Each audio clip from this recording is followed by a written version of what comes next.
يسعد صباحكم، كيفكم؟ اليوم بدنا نعمل محشي كوسة وباذنجان وقرع. هلا هون حفرناهم وجهزناهم وغسلتهم،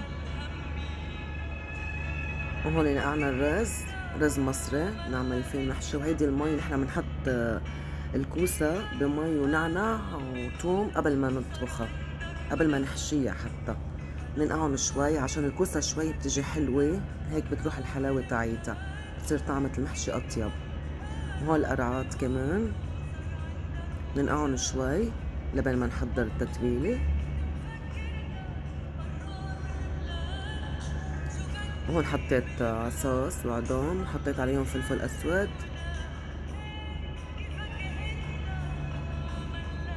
وهلأ بدنا نحضر التبلة. عم بحط لحمة، ملح، فلفل أسود، وهالمرة حطيت شوية توم، أول مرة بحط توم بقلب الحشوة.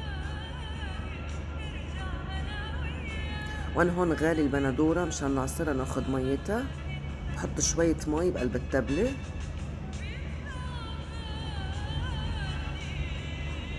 وهون حشيتهم، وهلأ بدي صفي البندورة نعصرها، بناخد بس المي تاعيتها. هذا المحشي السوري هيك بنعمله، بنعصرهم منيح، بناخد بس المي تاعيتهم. وهلأ المي اللي نقعت فيها الكوسة بحط فوقها معلقتين صلصة، وبحطها فوقهم فيهم توم ونعناع. حطيت شوية ملح، أكيد بدنا نكبسه. حط الصوص فوقه. هلأ في ناس كتير ما بتكبسه، نحن معودين هيك نكبسه. بحط حار،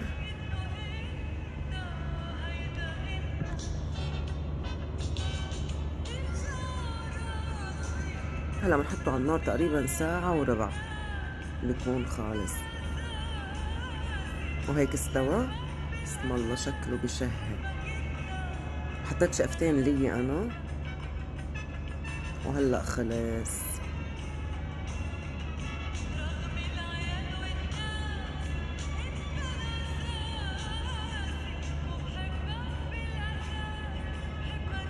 صحتين.